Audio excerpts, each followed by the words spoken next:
Hello students, welcome back my YouTube channel A2 study classes. आइए class को शुरू करते हैं कि कल के क्लास में मैं बताया था आपको पार्ट्स ऑफ स्पीच के बारे में।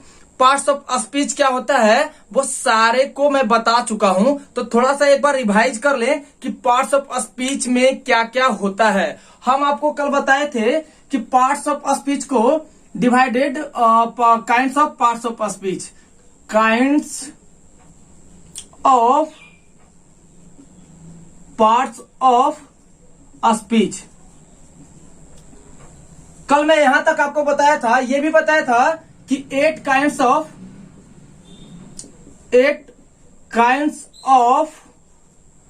Parts of speech, parts of speech. यानी कहने का मतलब क्या है कि kinds of parts of speech का, यानी पार्ट्स ऑफ स्पीच का मतलब होता है शब्द भेद होता है, शब्द भेद होता है जिसका 8 प्रकार होता है, भेद होता है। तो ये भी बताया था मैं आपको इसके पहले वाले वीडियो में। अगर आपने मेरे YouTube channel A2 study classes को सब्सक्राइब नहीं किया है तो सब्सक्राइब कर ले और ऑल नोटिफिकेशन पर कर ले कि जब भी वीडियो को अपलोड करे तो सबसे पहले आपके पास पहुंच जाए। अगर आपने ये वीडियो पर आप नए हैं तो इसके पहले वाला 2 पार्ट है जो बेसिक से ग्रामर बताया गया है, आप उसको जरूर देखिए। क्लास 10th और 12th के लिए है, ये आपका बेसिक ग्रामर है, जो ये आपका पार्ट 3rd है। तो आइए समझते हैं। इसमें हम आपको बताए थे कि कितने प्रकार के होते हैं, कौन कौन से होते हैं। थोड़ा सा एक बार रिवीजन कर लेते हैं कि आपका 8 प्रकार का होता है। तो पहला हम आपको बताए थे नाउन होता है, दूसरा बताए थे आपको प्रोनाउन होता है, तीसरा बताए थे आपको एडजेक्टिव होता है,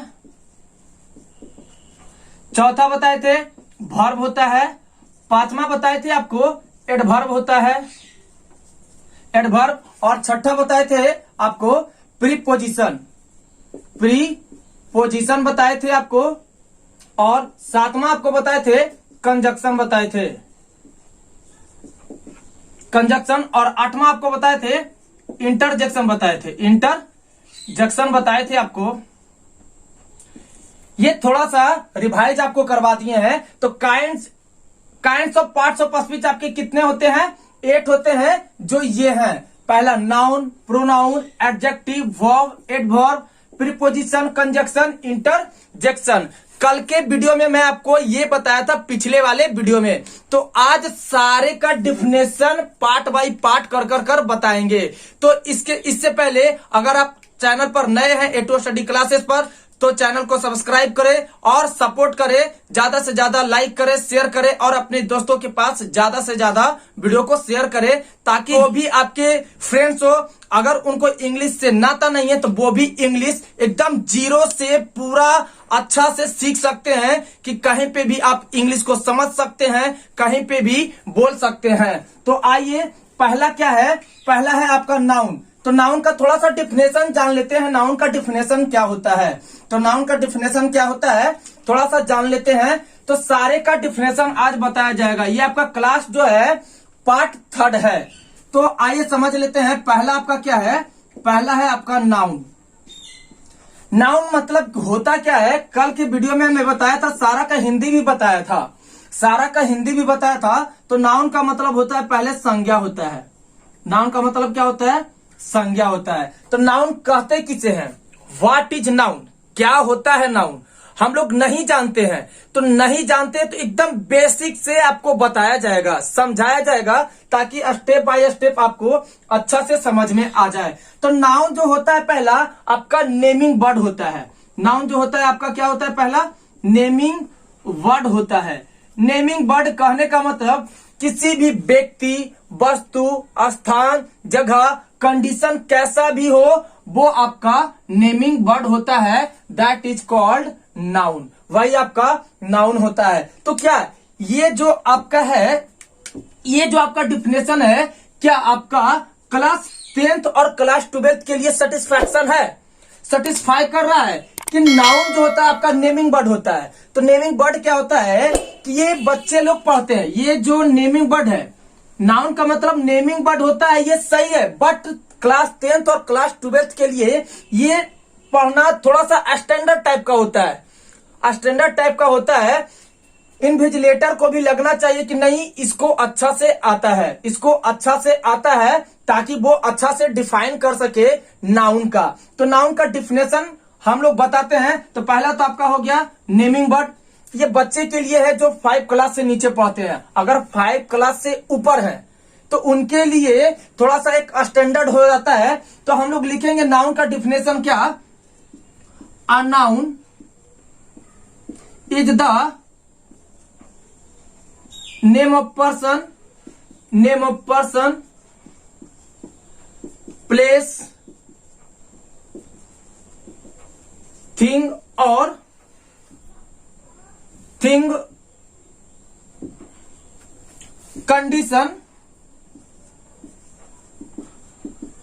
कंडीशन और आइडिया,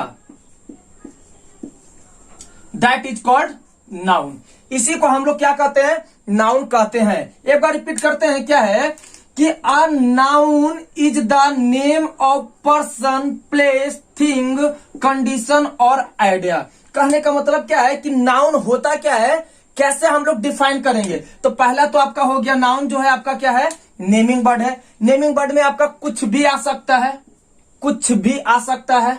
और नाउन क्या है कि अ noun is the name of person, place, thing, condition और आइडिया। मतलब संज्ञा वैसा शब्द है जो किसी व्यक्ति, वस्तु, स्थान, आइडिया यानी तरीका, स्थिति, कंडीशन को क्या कराता है, बोध कराता है। That is called noun. उसी को हम लोग संज्ञा कहते हैं। जैसे अगर एग्जाम्पल का बात किया जाए, एग्जाम्पल के तौर पर अगर बात किया जाए तो पर्सन में आपका क्या क्या आ जाएगा। अगर यहां पर मैं लिखूं पर्सन, अगर यहां पे पर्सन लिखूं तो पर्सन के नेम में तो कुछ भी आ सकता है।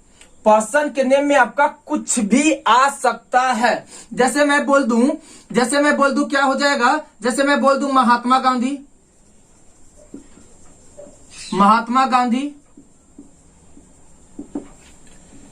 कुछ भी हो सकता है। जैसे मैं बोल दूं रानी लक्ष्मीबाई, और भी ले लीजिए, जैसे हो जाएगा रवि, श्याम, अमन, एक्सेट्रा etc, कुछ भी हो सकता है। तो ये था आपका नाउन का डिफिनेशन। अब नाउन में पढ़ना क्या क्या होता है, तो ये जितने भी पार्ट्स ऑफ स्पीच है आपके, पार्ट्स ऑफ स्पीच के पहले हम सारे का डिफिनेशन जानेंगे होता क्या है। उसके बाद ये जो है आपका अभी ट्रेलर है, एक फिल्म का जो ट्रेलर होता है ना वही है। फिर उसके बाद हम लोग नाउन को अच्छे से डिफाइन कर कर पढ़ेंगे कि नाउन के अंतर्गत आता क्या क्या है, उसमें होता क्या क्या है।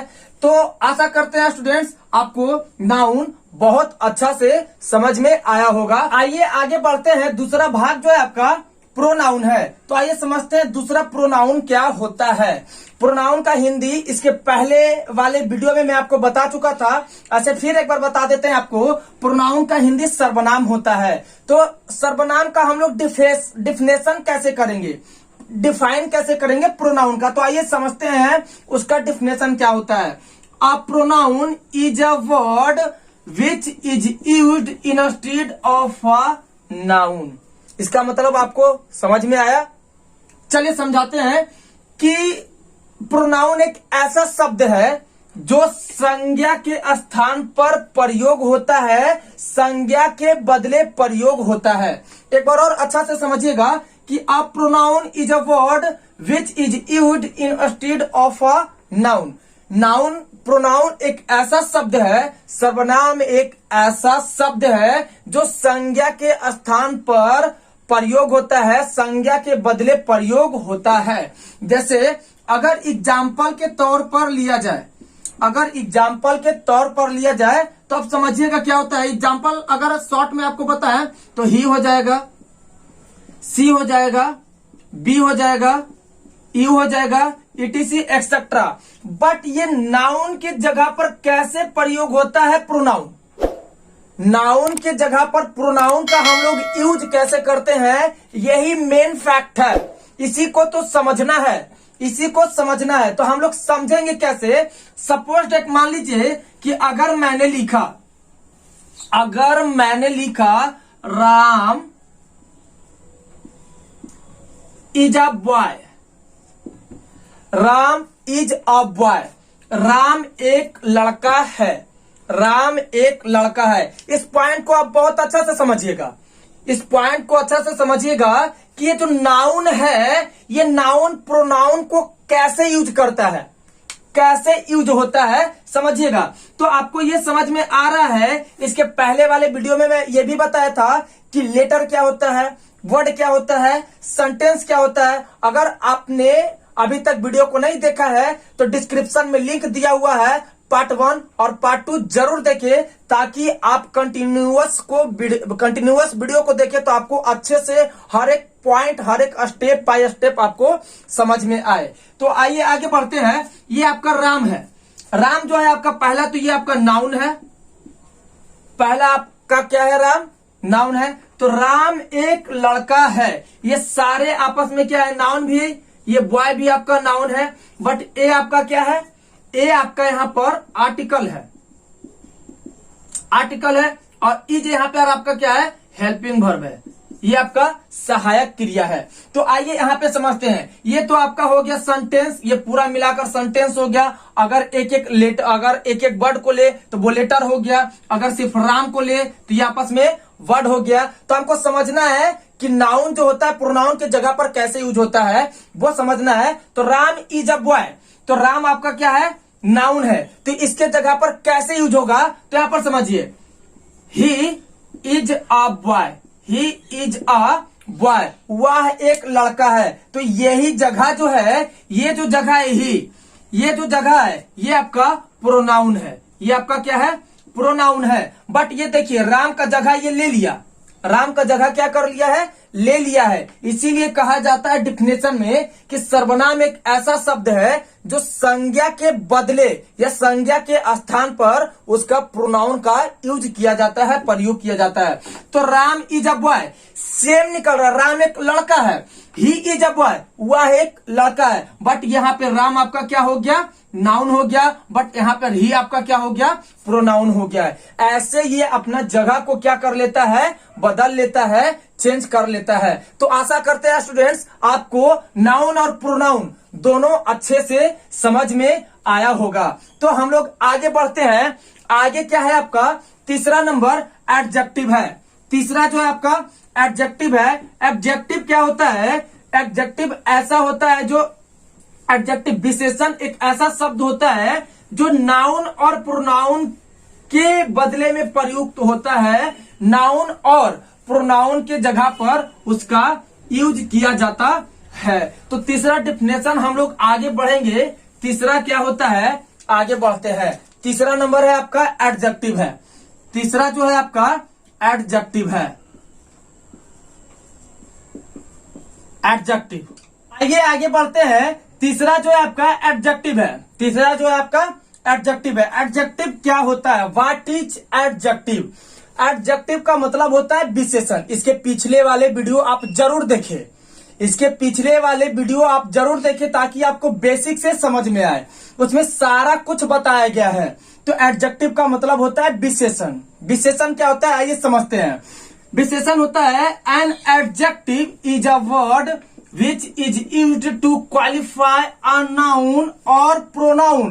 कह क्या रहा है कि an adjective is a word which is used to qualify a noun और pronoun। विशेषण एक ऐसा शब्द होता है जो नाउन और प्रोनाउन को क्या करता है?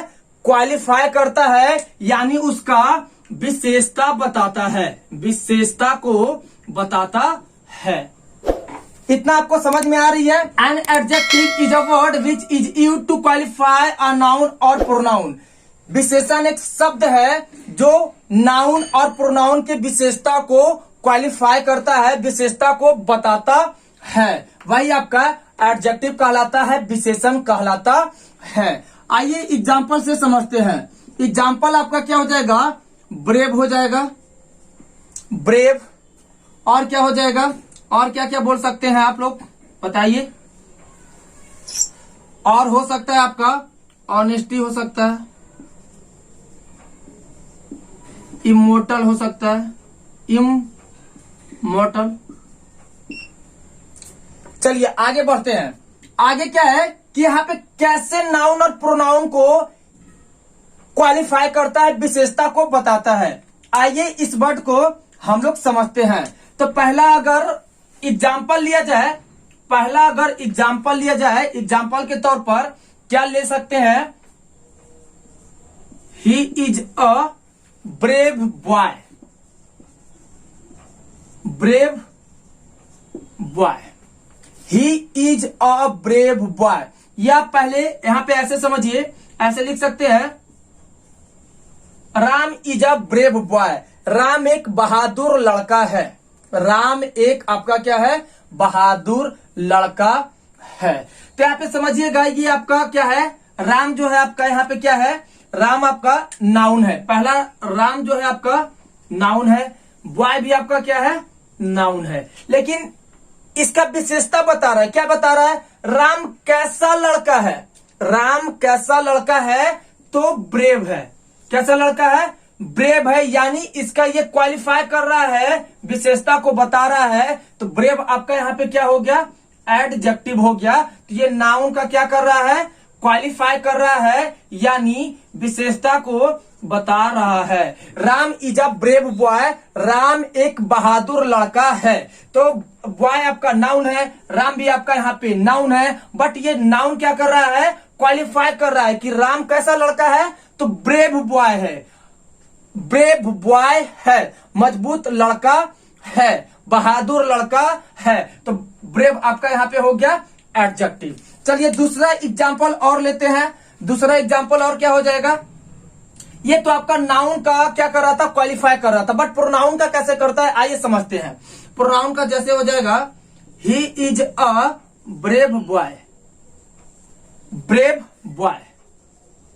आप यहां पे एक बात को समझिएगा कि यहां पे जैसे राम यहां पर क्या था, आपका नाउन था, बॉय आपका नाउन था, बट यहां पर ही आपका क्या है, प्रोनाउन है, ही आपका प्रोनाउन है, बट यहां पर ये क्या है, आपका नाउन है, ये आपका नाउन है। तो he is a brave boy, वह एक बहादुर लड़का है, वह एक बहादुर लड़का है। समझिएगा पॉइंट क्या है, वह एक बहादुर लड़का है। तो ये नाउन है, ये प्रोनाउन है, अब दोनों को क्वालिफाई कर रहा है। तो कैसा लड़का है, वह कैसा लड़का है, तो ब्रेव बॉय है, वह कैसा लड़का है, ब्रेव बॉय है। ये देखिए नाउन और प्रोनाउन को दोनों को क्वालिफाई कर रहा है, यानी ये आपका क्या हो गया, एडजेक्टिव हो गया, ये आपका क्या हो गया, एडजेक्टिव हो गया। स्टूडेंट्स आशा करते हैं ये तीन पार्ट आपको बहुत अच्छे से समझ में आए होंगे। और आपसे क्षमा मांगना चाहते हैं, जो मेरा इन्वर्टर है वो आवाज कर चुका है, कुछ देर में लाइट ऑफ हो जाएगी, इसके कारण जो भी बाकी पार्ट बचे हैं आपका verb, adverb, preposition, conjunction, interjection अगले वीडियो में आपको बताएंगे। उसका एक एक पार्ट कर डिफिनेशन कर बताएंगे, समझ में आ जाएगा आपको। हर एक पॉइंट को आप देखिए। अगर आप मेरे YouTube channel A2 study classes पर नए हैं तो प्लीज सब्सक्राइब करें। आप हमें सपोर्ट नहीं करेंगे तो कौन करेगा। अगर आपने सपोर्ट नहीं किया होता तो मैं इतना बड़ा फैमिली नहीं होता, 200 सब्सक्राइबर मेरे यूट्यूब चैनल पर नहीं होते। तो आप लोगों का सपोर्ट है, बहुत अच्छा है। और यह वीडियो आपको कैसा लगा कमेंट कर जरूर बताएं और अपने दोस्तों के पास ज्यादा से ज्यादा शेयर करें। और ये जो आपका क्लास है, आपका क्लास 10th और 12th के लिए बेसिक इंग्लिश ग्रामर है। अगर ये पार्ट 3 है, अगर पार्ट 1 पार्ट 2 देखना चाहते हैं तो नीचे आपको डिस्क्रिप्शन में लिंक दिया हुआ है, आप जाकर पार्ट बाय पार्ट देख सकते हैं। तो स्टूडेंट्स मिलते हैं आपको अगले वीडियो में, नेक्स्ट वीडियो में। बाय, टेक केयर, घर पर सुरक्षित रहे, सेफ रहे, आराम से बैठकर बोर्ड एग्जाम की प्रिपरेशन करते रहे ताकि अच्छे से अच्छे मार्क्स आए। अभी बहुत दिन है, अभी आपको बहुत कुछ पढ़ना है। तो मिलते हैं स्टूडेंट्स अगले वीडियो में। Bye, take care.